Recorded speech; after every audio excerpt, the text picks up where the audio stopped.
So this lesson is going to be on the book of Ruth, which I'm going to preface this to start out by saying that the book of Ruth is about redemption.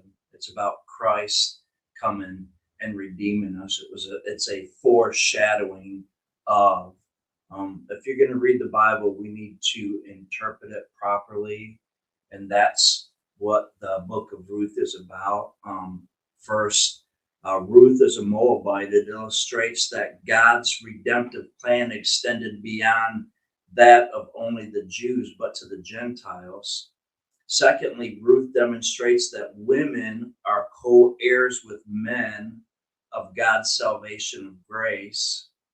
Third, Ruth portrays that virtuous woman of Proverbs 31. Fourth, Ruth describes God's sovereign and providential care and seemingly accomplishes God's will. Fifth, Ruth, along with Tamar, Rahab, and Bathsheba, uh, stand in the genealogy of the messianic line. Sixth, Boaz is a type of Christ. He becomes Ruth, kinsman redeemer. And finally, David's right, and thus Christ's right to the throne of Israel. So that's what we're looking at. That's the context. That's the book of Ruth. That's how you have to properly interpret it. That's the message of it. Once we understand that, that's how you properly read it, with that in mind. With it's about redemption. It's about lineage, the lineage of Christ, and so forth. You always read the Bible, interpret it, and then make application. You never make application and then interpretation. That's not a good thing to do. But at any rate, once you understand that the theme of the book of Ruth, then that's how you can follow it to properly interpret it and to understand what God is saying to us. Once you have that, there are some secondary things that you can look at. And that's what I'm going to touch on today, is some of the secondary ones and what it is.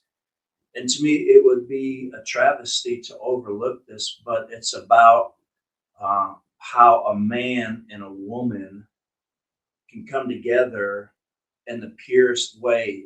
It's pure before the eyes of men, and it's pure before the eyes of the Lord. And it's both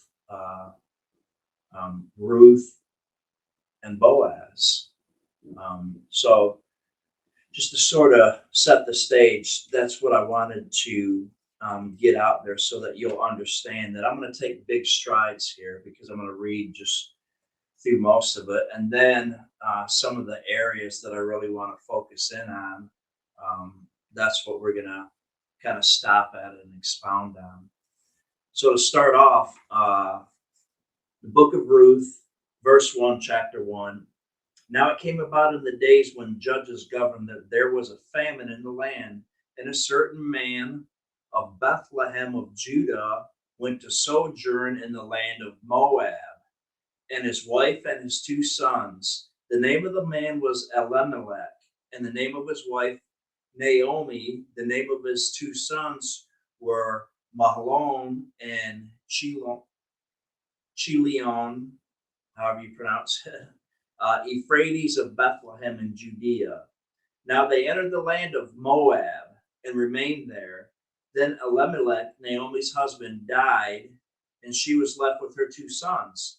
They took for themselves Moabite women as wives. The name of the one was Orpah, and the name of the other Ruth. And they lived there for about 10 years. Then both Mahlon and Chilion also died, and the woman was bereft of her two children and her husband. So she arose with her daughter-in-law, that she might return to the land of Moab, for she had heard in the land of Moab that the Lord had visited his people and given them food. So she departed from that place where she was, and her two daughter-in-laws with her.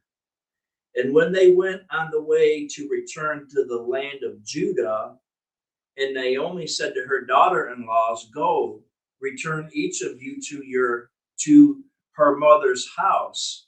May the Lord deal kindly with you as you have dealt with the dead and with me.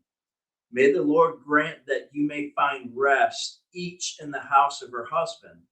Then she kissed them, and they lifted their voices and wept. And then they said to her, "But no, we will surely return with you to your people." But Naomi said, "Return, my daughters. Why should you go with me? Have I yet sons in my womb, that they may be your husbands? Return, my daughters, go, for I am too old to have a husband. And if I said I have hope, if I should even have a husband tonight and also bear sons, would you therefore wait until they were grown? Would you therefore refrain from marrying? No, my daughters, for it is harder for me than for you. For the hand of the Lord has gone forth against me. Verse 14, then they lifted up their voices and wept again, and Orpah kissed her mother-in-law, but Ruth clung to her. Then she said, "Behold, your sister-in-law has gone back to her people and her gods. Return after your sister-in-law." But Ruth said, "Do not urge me to leave you or turn back from following you. For where you go, I will go. Where you lodge, I will lodge. Your people shall be my people, and your God, my God. Where you die, I will die, and there I will be buried. Thus may the Lord God do to me, and worse, if anything but death parts you and me." When she saw that she was determined to go with her, she said no more to her. So they went until they came to Bethlehem. And when they had come to Bethlehem, and all the city was stirred because of them, and the woman said, "Is this Naomi?" She said to them, "Do not call me Naomi. Call me Mara, for the Almighty has dealt very bitterly with me. I went out full, but the Lord has brought me back empty. Why do you call me Naomi, since the Lord has witnessed against me, and the Almighty has afflicted me?" So Naomi returned with her Ruth the Moabitess, her daughter-in-law, who returned from the land of Moab, and they came to Bethlehem at the beginning of the barley harvest. Now you'll notice that when she returned, everyone was glad to see her, but she says to them, "Why do you call me Naomi? Since the Lord has dealt very harshly with me, or bitterly with me." And to kind of expound on that a little bit, um,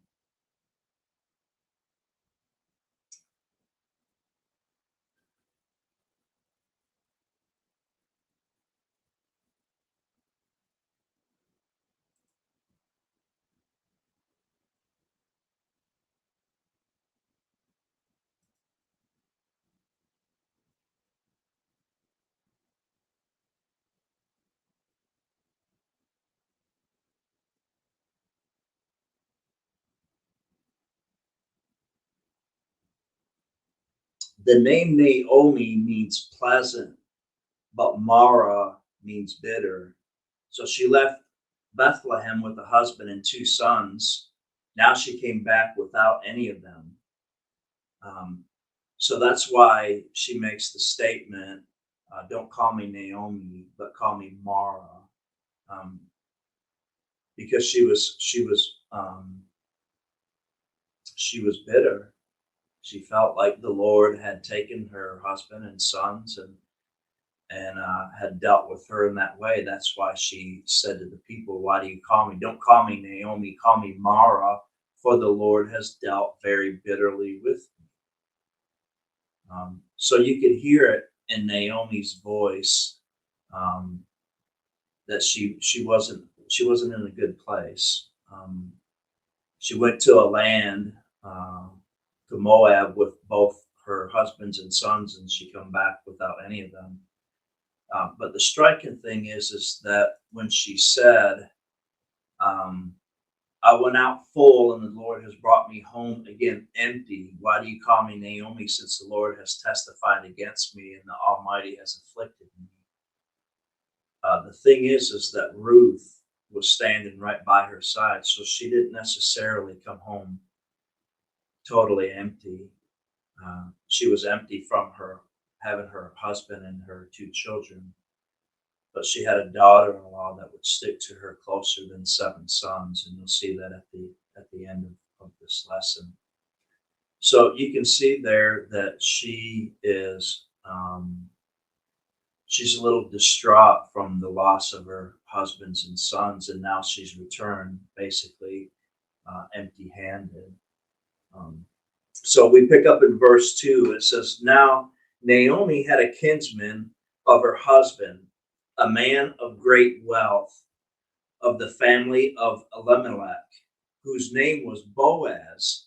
And Ruth the Moabitess said to Naomi, Please let me go to the field and glean among the ears of grain after the one whose sight I may find favor. And she said to her, Go, my daughter.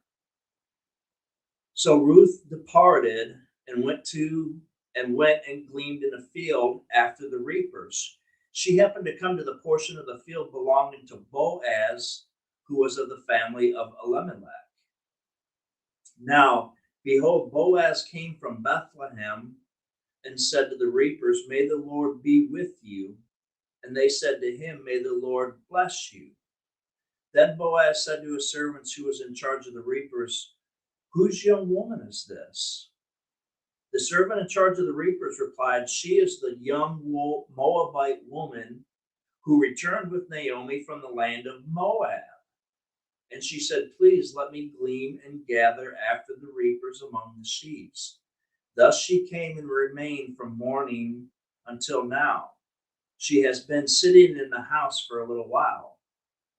Then Boaz said to Ruth, Listen carefully, my daughter. Do not go and glean in another field. Furthermore, do not go from this one, but stay here with my maids. Let your eyes be on the field which they reap, and go after them. Indeed, I have commanded the servants not to touch you. When you are thirsty, go to the water jars and drink from what the servants draw. Then she fell on her face, bowed to the ground, and said to him, Why have I found favor in your sight, that you should take notice of me, since I am a foreigner? Boaz replied to her, All that you have done for your mother-in-law after the death of your husband has been fully reported to me, and how you've left your father and mother and the land of your birth and came to a people that you did not previously know.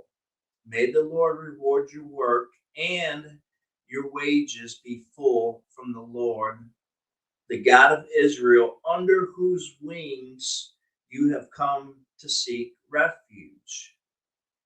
Then she says, I have found favor in your sight, my Lord, for you have comforted me and indeed have spoken kindly to your servants, though I'm not like one of your maidservants. At mealtime, Boaz said to her, Come here, that you may eat of the bread and dip your piece of bread in the vinegar. So she sat beside the reapers, and he served her roasted grain, and she ate and was satisfied, and had some left. When she rose to glean, Boaz commanded his servant, saying, Let her glean even among the sheaves, and do not insult her. Also, you shall purposely pull out for her some grain from the bundles and leave it, that she may glean, and do not rebuke her. So she gleaned in the field until evening. Then she beat out what she had gleaned, and it was about an ephah of barley. She took it up and went into the city, and her mother-in-law saw that she had gleaned. So she also took it out and gave Naomi what she had left over. She was satisfied. Her mother-in-law said to her, Where did you glean today? Where did you work? May he who took notice of you be blessed. So she, Ruth, said to her mother-in-law, Naomi, with whom she had worked, and said, the name of the man whom I work today is Boaz. Naomi said to her daughter-in-law, may he be blessed of the Lord, who has not withdrawn his kindness to the living and to the dead. Again, Naomi said to her, the man is our relative. He is one of our closest relatives. Then Ruth the Moabite said, furthermore, he said to me, you shall stay close to my servants until they have finished all my harvest. Naomi said to Ruth, her daughter-in-law, it is good, my daughter, that you go out with his maids, so that others do not fall upon you in another field. So she stayed close by the maids of Boaz in order to glean until the end of the barley harvest and the wheat harvest, and she lived with her mother-in-law. So that was chapter 2. So let's start breaking some of this down a little bit. So here it says that Naomi had a kinsman redeemer, which is what Christ is to us. He's our kinsman redeemer. He redeemed us. That's why the book of Ruth is about redemption. Ruth herself was a Moabite. Everyone knows that they were the mortal enemies of Israel. And yet the Lord used her. The Lord used her, even though she was an enemy, he used her in the lineage of Christ. So you have Ruth, you have Boaz, who is a kinsman redeemer, and he's a person of great wealth, and it gives his lineage and so forth. And skipping down to verse number 5, it says, then Boaz said to his servant who was in charge of the reaper, whose young woman is this? So first off, the Bible doesn't say what it was, but there was something that caught Boaz's attention about Ruth, because that's the first thing he asked. It may have been because she was a foreigner, her clothes was a little bit different or something, but again, the Bible doesn't say, but all we can take away from it is the fact that there was something there that caught Boaz's attention about this woman. And then Boaz says to his servants who was in charge of the reaper, whose young woman is this? Basically, he was expecting to hear this is so-and-so's daughter, like she's still living with her father and mother. So they would mention, in those days, they would mention the father and mother's name or the name of her husband if she's married. So in a way, when Boaz asked that question, they would have understood what he was asking. They would have understood what he was getting at. So either she was still living at home with her parents, they would mention the parents' name, or she was married and they would mention her husband's name. And they didn't say either one of those. You see there in verse 6, it says, the servant in charge of the reapers replied, she is the young Moabite woman who returned with Naomi from the land of Moab. And she said, please let me glean and gather after the reapers among the sheaves. Thus she came and has remained from morning until now. She has been sitting in the house for a little while. Now you notice the humility there. In the Old Testament in Leviticus, they were commanded to leave the corners of their fields uncut. And that's so that the poor people could come and they could gather what was left and have food. So that was what was commanded to them. So rather than her acting like she's entitled to that, well, I'm poor, so I get to glean in this field, she humbled herself and says, may I come and glean in your field? So, and you'll notice that even the one in charge of the field took notice of her. Even the servant in charge of the reapers, the workers in the field, took notice of her. He took notice of her work ethic, how hard she worked, because he says, thus she has came and remained from morning until now. She's been sitting in the house for a little while. That simply references like in the heat of the day, in the hottest part of the day, they would take what they gleaned in the morning and go in the house, and they would beat it out and get the chaff away from the wheat. And then once it started getting cool again in the day, they would go back out and uh, finish the harvest or finish gleaning, whichever it is. So the servant is conveying to Boaz that this person, while she may be poor, she has a good work ethic. She's willing to work for her food. She's not entitled to it. So she even the servant in charge of the reapers took notice of her and her work ethic. Then Boaz said to Ruth, "Listen carefully, my daughter." My daughter is simply a term of endearment. Like that's what Boaz is saying to her here. Do not go and glean in another field. Furthermore, do not go from this one, but stay here with my maids. Let your eyes be on the field which they reap and go after them. Indeed, I have commanded the servants not to touch you. So he's given her protection. When he says that, indeed, I have commanded the servants not to touch you, he is protecting her. He's saying, I want you to stay close to my women that are in the field, that are reaping, and I've commanded the young men not to touch you or rebuke you. So he's given Ruth protection, and given the fact that she's a widow and they're poor, they wouldn't normally be afforded that, but Ruth is doing that for them.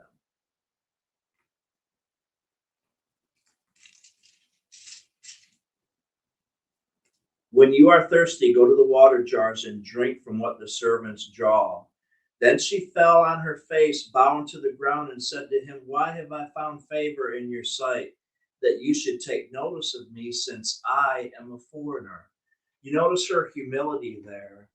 She's like, why would you look at me? So you could obviously tell that not only was Naomi at a place of brokenness, but obviously Ruth was as well. You can tell that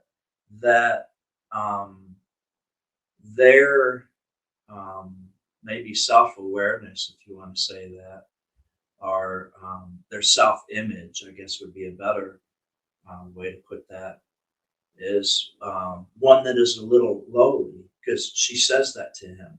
Then she fell on her face, bowing to the ground, which is humility, and said to him, Why have I found favor in your sight, that you should take notice of me, since I am a foreigner? So you can see she's verbalizing that she obviously doesn't feel worthy of that, or she's wondering why he would, why choose me? Why me? Why would you even look at me? And that's what she's saying to Boaz. But look at his response. Look at what Boaz says to her. Boaz replied to her, All that you have done for your mother-in-law after the death of your husband has been fully reported to me. How you left your father and your mother and the land of your birth and came to a people that you did not previously know. May the Lord reward your work and your wages to be full from the Lord, the God of Israel, under whose wings you have come to seek refuge. Again, under the wings, that was an Old Testament. That was an Old Testament saying of God's protection. So that's what Boaz is saying there. But you'll notice that he says that all she has done has been fully reported to him. Okay. How she left her mother and father, and she come to a land that she didn't know, a people that she didn't know, to worship a God she didn't know. Again, remember, she was an enemy. She was an enemy of God. That's why this picture, it's a perfect picture of us. When we were lost and dead in our trespasses and sins, we were enemies of God. And yet God died for us. It said, while we were yet sinners, Christ died for us. So Ruth, a Moabitess, here she is being taken notice of Boaz from Boaz. Boaz has noticed her, and he's treating her very kindly. He's showing her reverence and respect, but um, he's also commending her for the fact that she is going with her mother-in-law, and she's forsaken her family. She's forsaken everything to help her mother-in-law, to see her mother-in-law has a future and everything else. So, and that obviously impressed Boaz. Boaz was obviously taken in by that, because he says it. Then she says, I have found favor in your sight. I have found favor in your sight, my Lord, for you have comforted me and indeed have spoken kindly to your maidservant, though I'm not like one of your maidservants. At mealtime, Boaz said to her, come here, that you may eat of the bread and dip your piece of bread into the vinegar. So that was reserved for the privileged. That was reserved for the upper echelon, so to speak. Your common workers, the reapers, would not enjoy that kind of meal. They didn't have access to that. But yet Boaz had Ruth to sit down and to enjoy that. Come here that you may eat of the bread and dip your piece of bread in vinegar. So she sat beside the reapers and served her roasted grain, and she ate and was satisfied and had some left. Then she rose to glean. Boaz commanded a servant, saying, let her glean even after the sheaves, and do not insult her. Also, you shall purposely pull out some grain. Obviously, he's telling her to pull out some grain so she doesn't have to work as hard. She doesn't have to try to forage as hard, so to speak, and try and glean what she can. It will be easily dropped. And that's what Boaz is telling the servants to do. You shall also purposely pull out for her some grain from the bundles and leave it, that she may glean, and do not rebuke her. So she gleaned the field until evening. Then she beat it out as she had gleaned, and it was about an ephah of barley. So she took it up and went into the city, and her mother-in-law saw that she had gleaned. She also took out and gave Naomi what she had left over. She was satisfied. Her mother-in-law then said to her, where did you go and glean today? Where did you work? May he who took notice of you be blessed. You see, there Naomi's lifting her voice in praise of the Lord, but also Boaz for the kindness that he has shown her. Obviously, all goodness comes from the Lord. Boaz was a vessel that the Lord used. So she told her mother-in-law whom she had worked, and said, the name of the man whom I work today is Boaz.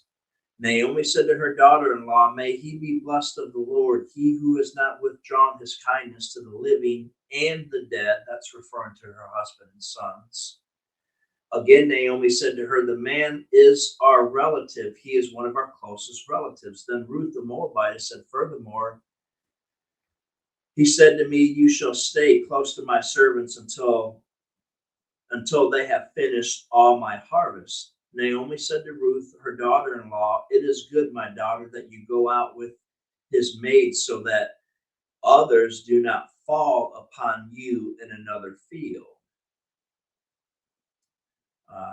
So she stayed close by the maids, Boaz, in order to glean until the end of the barley harvest and the wheat harvest, and she lived with her mother-in-law.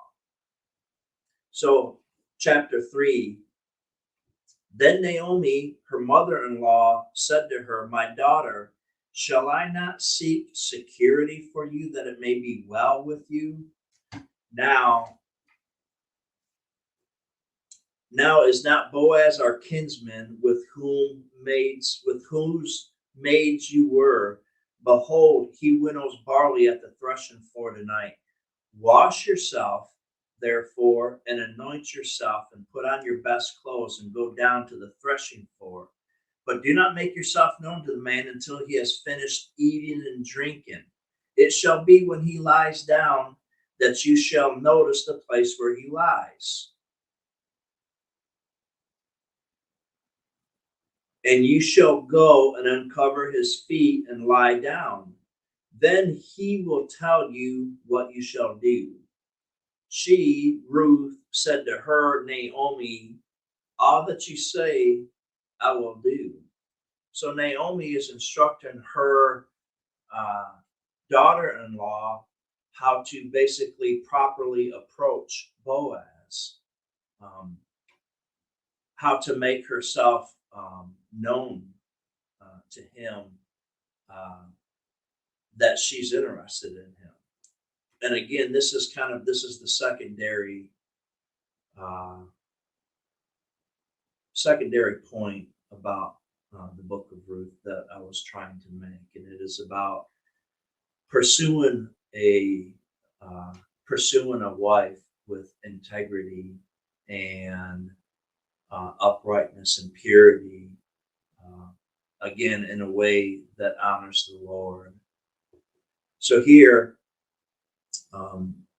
she tells her daughter-in-law to freshen up, put her best clothes on, go down to the threshing floor, but do not make yourself known to the man until he's finished eating and drinking. It shall be when he lies down that you shall notice the place where he lies, and you shall go, uncover his feet, and lie down. Then he will tell you what you shall do. Then she said to her, all that you say, I will do.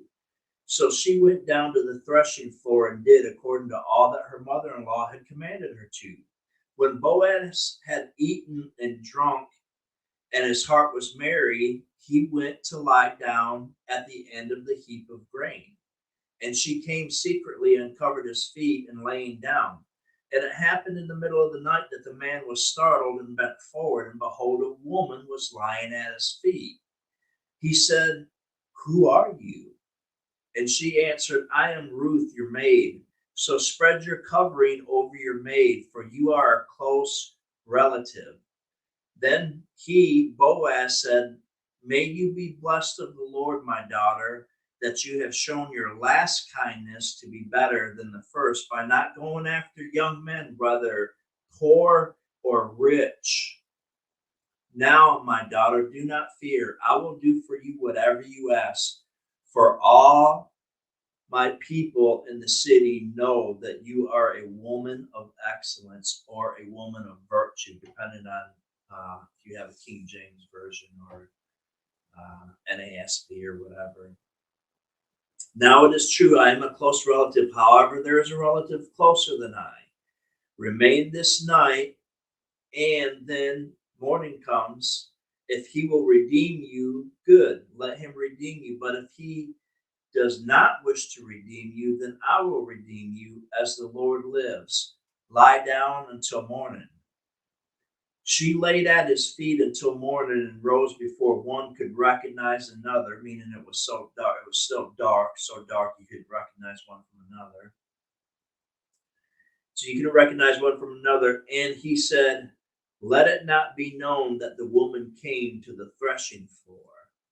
Again, he said, give me the cloak that is on you and hold it. So she, Ruth, held it, and he measured 6 measures of barley and laid it on her. Then she went into the city. When she come to her mother-in-law and said, how did it go, my daughter? And she told her all that the man had done for her. She said, this 6 measures of barley he gave me, for he said, do not go to your mother-in-law empty-handed. Then she said, wait, my daughter, until you know how the matter turns out. For the man will not rest until he has settled it today.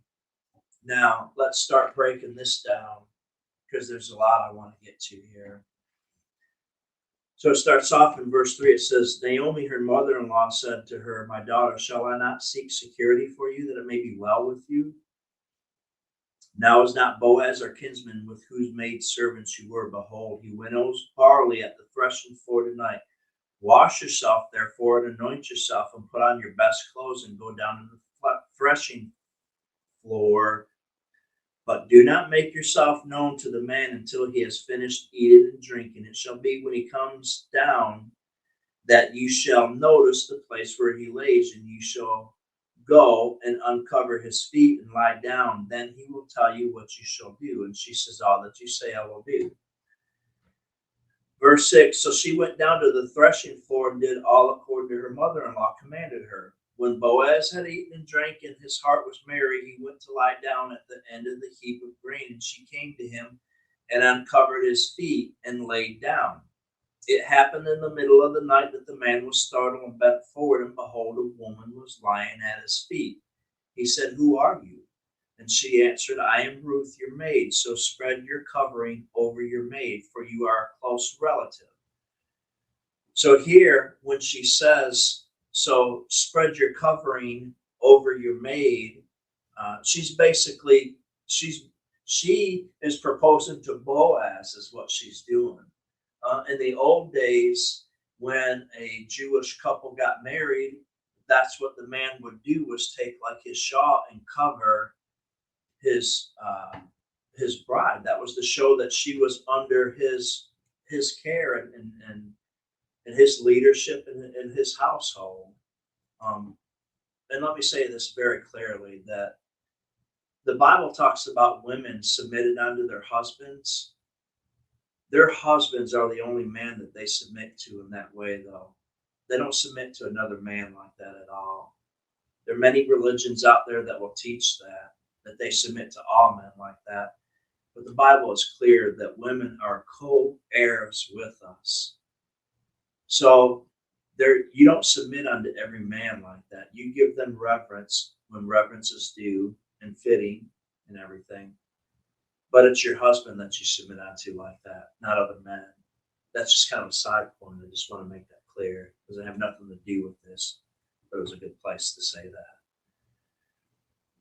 So, but anyways, that's basically what Ruth was saying to Boaz is I want to marry you.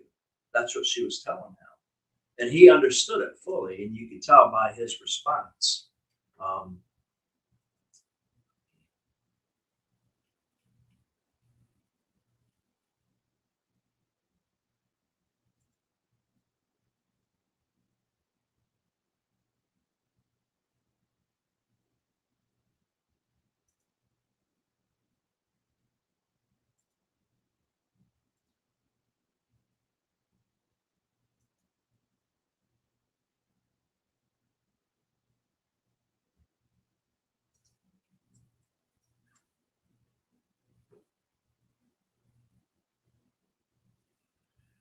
Taking a maidservant under your wing or skirt was a idiomatic for a marriage proposal, and that's what Ruth was doing. The term close relative means goel. It's translated redeemer. Boaz's function here as a guardian, a family interest by caring for the widows of the deceased relatives. The spreading of Boaz's robe over Ruth was symbolic for his making a covenant for marriage. He would protect her in marriage. Boaz recognized Ruth's appeal as a request for marriage and not a solicitation for sex. And I want to make that clear because it says that she came in the middle of the night and uncovered his feet and laid down to him, beside of him. But Boaz's response to that was just as pure as what she had done. Boaz understood what she was asking, and Boaz understood what was taking place there. And at no point in time did he, I'll just say that Boaz protected her purity. Boaz protected,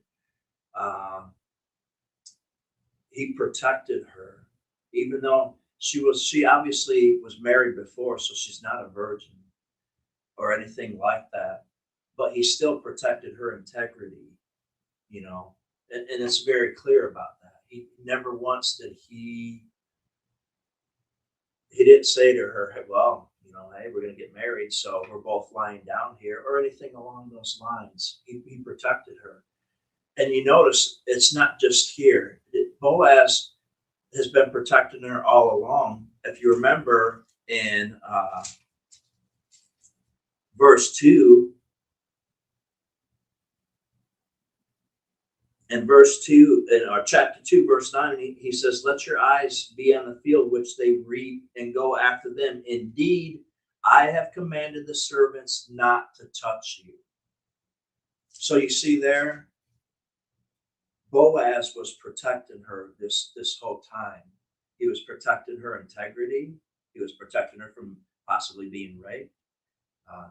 He was protecting her in every way possible. So this union that you see taking place is of the purest. Neither one of them did anything that would soil the other's integrity. Boaz didn't say, well, we're going to get married, so why don't let's just go ahead and let's just go ahead and consummate this marriage tonight. We're laying here. He didn't do that. He honored her. He honored her, and he protected her. He protected her integrity. And that's the way men should be. They should protect a woman's integrity and purity. They should never compromise that, ever, ever, at no point in time. And if they had an opportunity, here it is at night. No one's seen her come up. No one knew she was there. And she laid down beside him.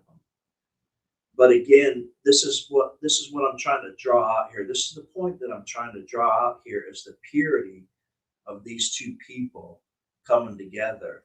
There's a big point I want to make here. Do you notice that at no point in time did Boaz date her?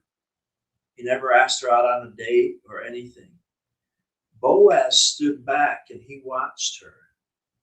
He watched her, and he took everything in. Look here in chapter 3 in verse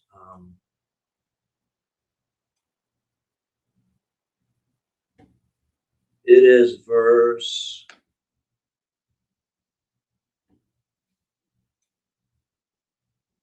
10. Then he said, may the Lord bless, may you be blessed of the Lord, my daughter. You have shown your last kindness to be better than your first. Meaning here, the fact that she is looking out for Naomi's welfare. So the first one was for her to leave her mother and father, to leave all her family, to leave her land and come to Israel, to a people she didn't know and everything. And this is what he's referring to here. He said, may you be blessed of the Lord, my daughter. You have shown your last kindness to be better than the first, by not going after young men, whether poor or rich. Ruth could have said, you know what, Naomi, this is a dog-eat-dog world. You're just going to have to fend for yourself, because I need to look for my security.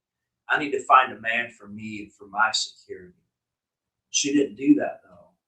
She was looking out for her mother-in-law. Her love for her mother-in-law was such that she was looking for security for both of them. And this is what Boaz is saying. For you have shown your last kindness to be better than your first, by not going after young men, whether poor or rich. Now, daughter, do not fear. I will do for you whatever you ask, for all my people in the city know that you are a woman of excellence. Now, the Bible doesn't say, but it's quite obvious by that statement that Boaz had to talk to people. When he says, all my people know that you are a woman of excellence, how would he know that? He had to talk to them. Hey, I heard Naomi came back from the land of Moab with a Moabite, her daughter-in-law there, what do you think of her? Man, that's a woman of excellence there. She left her people and her family and everything else and came back with Naomi. So again, Boaz wasn't lusting after her. He wasn't lusting after her like what she could, give to him, or what she had to offer for him, or a status symbol. Look at my, beautiful little bride, or anything like that. Boaz was falling in love with Ruth for who she was, her purity, her uprightness, her integrity, her willingness to help her mother-in-law, the sacrifice she was making to try to make sure that Naomi, which at being a widow and no sons, you was basically destitute at that point. There was no hope for you. So again, that's why the book of Ruth is about redemption, because we were the same way when we were sinners. We were absolutely lost with no hope. There's no hope. So Naomi was in that position, and here her daughter-in-law is doing everything she can to try to make sure that that she has a good life, that she is able to survive and everything. And Boaz takes notice of that. So again, the Bible doesn't say, but there's obviously something that Boaz had to ask people in order to come to that conclusion. For all my people in the city know that you are a woman of excellence. So it's quite obvious that Boaz talked to people, and that's another point I want to make. You could get to know someone without even dating them. Go to people that know them, people that are around them, and ask them, hey, what about so and so? What are they really like? Or if they're in your same church, ask the people at church that you go to church with, hey, are you familiar with so and so? What do you think about them? Or along those lines, people can fool you, but they can't fool everybody. So if you go to these people, hopefully they themselves are someone that is walking with the Lord closely and upright, and they wouldn't say anything that's false against them, because sometimes reputations are true and sometimes they're not. Sometimes they're bad, sometimes they're good. Um, but obviously, Ruth had a reputation that followed her, and it was a good one. And this is who Boaz was falling in love with. This is who was attracting Boaz. You remember, during this whole time, never once has he dated her, never asked her out or anything. But you can tell what he's doing is he's talking to people that are around her and around him, and just asking about this person. He asked his servant who's in charge of the reapers, whose young woman is this? So you notice during this whole time, they've never dated or anything, but Boaz has got to know her based on how she lives, based on how she conducts her affairs, based on how she worked. And that's part of my point here, is that you don't have to date everybody under the sun to see if maybe you're compatible with them, or that you're a match or anything else like that. You can stand back and watch this person. You can see, you can ask other people, about this if they're around them, if they're familiar with the person. Hopefully, again, that they'll give you an honest assessment of them or whatever. But again, that's my point of bringing this out from here, the book of Ruth, because again, it's two people coming together in the purest form. It really is. And it's a beautiful story. It's just absolutely gorgeous. And again, it's secondary. Again, the main theme of the book of Ruth is about redemption, about how Christ would come and redeem us. He's our kinsman redeemer. So it's a shadow of what Christ was going to do for us. And that's the main goal. That's the most important one, more so than a wonderful romance, or a man and woman come together in marriage or anything. And I want to make that clear. But I don't want to just gloss over the narrative. It's not a story. Story are what we read to our kids at night when we're tucking them in bed. Okay, stories have a tendency of being fictitious, made up. There's nothing fictitious or made up about the Bible. This is God's written word. It will never pass away, ever. But we have this narrative of these two people coming together, and again, it's in the purest way. It really is, and you can see how Boaz treated Ruth with the utmost utmost dignity and respect. You can see how he sat back and he just watched her. He observed her and he fell in love with who she was, not for what she has to offer, not for her looks or anything else like that, but it was her purity, her integrity. He fell in love with her. It was a genuine love. It wasn't just surface. Or people will say, well, there's got to be a chemical attraction. To me, that's just a way of saying that there's a physical attraction there. You got to have chemistry. Well, that's all that is to me, is a physical attraction. And that might work for a little bit, but it won't sustain. It won't sustain a relationship for very long.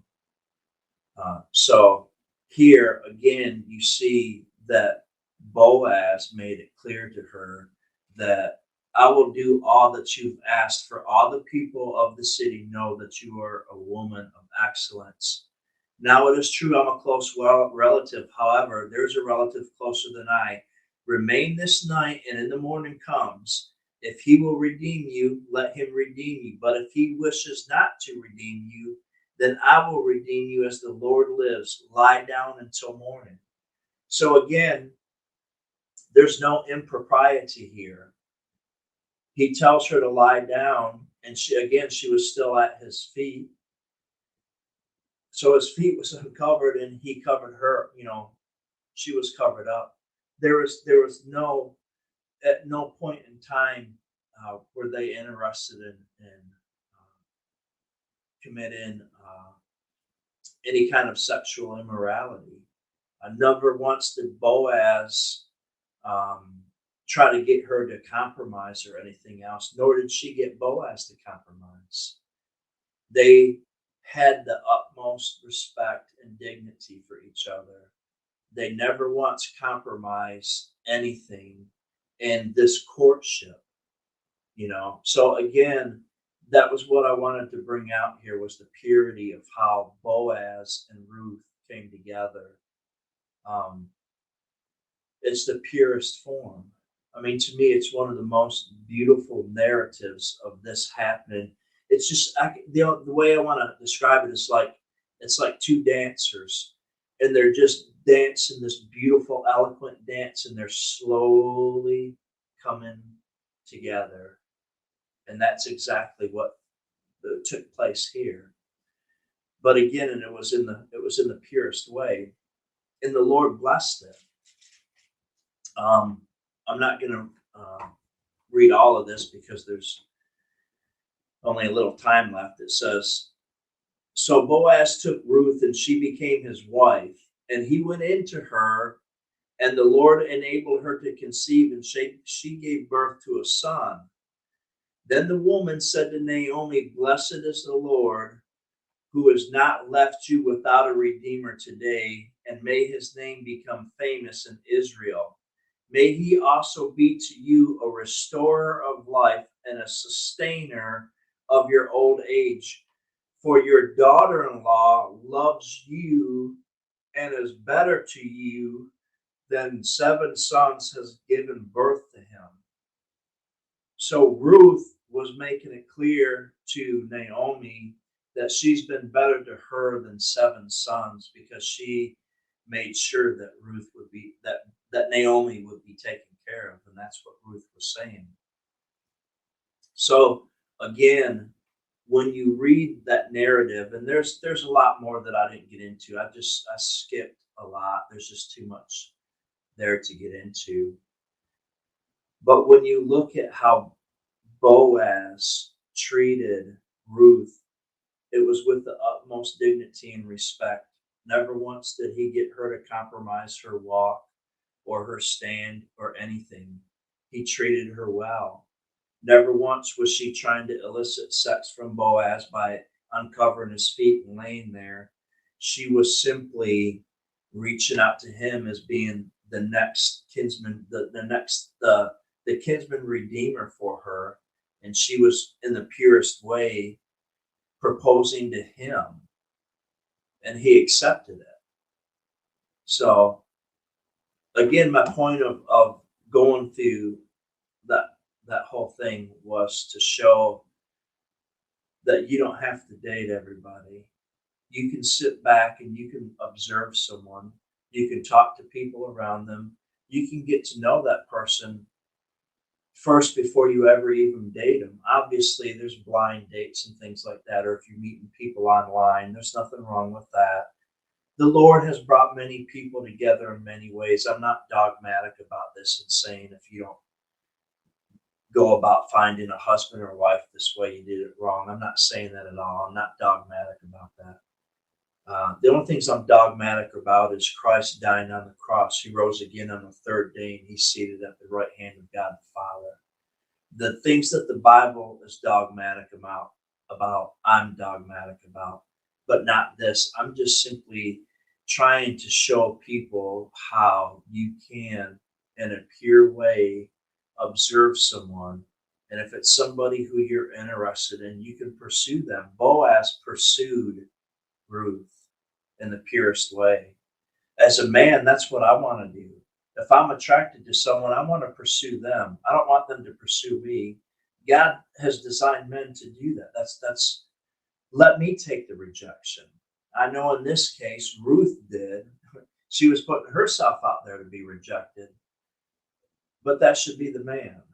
The man should be able to accept that and so forth. But again, Ruth, Boaz pursued Ruth.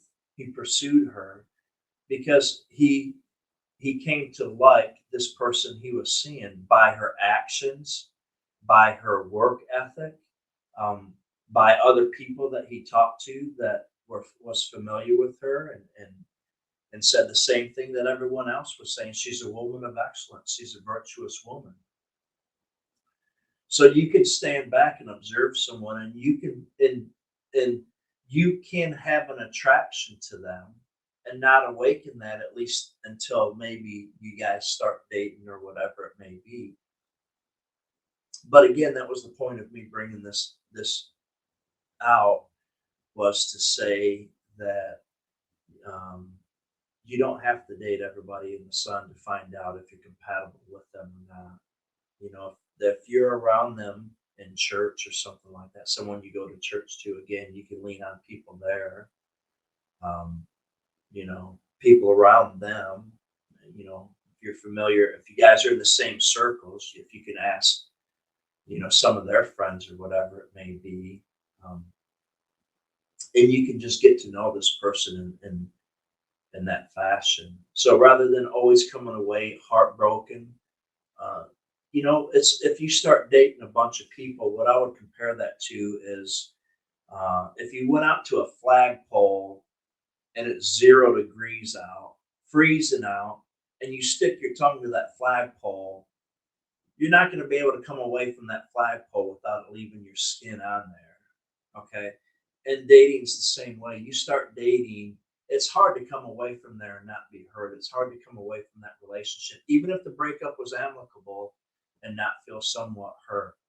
You don't have to do that to yourself. You can just observe someone and see if that's someone that you are attracted to, not just based solely on physical appearance or anything else like that, but to get to know them, who they are, and doing it in the purest way, just as we've seen here in the Book of Ruth. I would highly suggest you reading that, reread it and reread it, and there's a lot to glean from here. There really is, more than what I just touched on. Um, but this is going on an hour, so I'm going to end here. And again, I would just like to say that you can pursue somebody in an upright, godly way. Um, and for you ladies, hopefully that person will be like Boaz, that they will protect your integrity. They won't get you to compromise your walk in any way, shape, or form, that they would treat you with the utmost respect, and that it would be God honoring and God pleasing in the way that you two come together. I'm going to try to put some more lessons together. Hopefully, you guys enjoyed that, and hopefully, you'll come back again. So, I thank you if you've watched this whole hour. I know I kind of drug it out. Um, But thank you for coming. May the Lord bless you.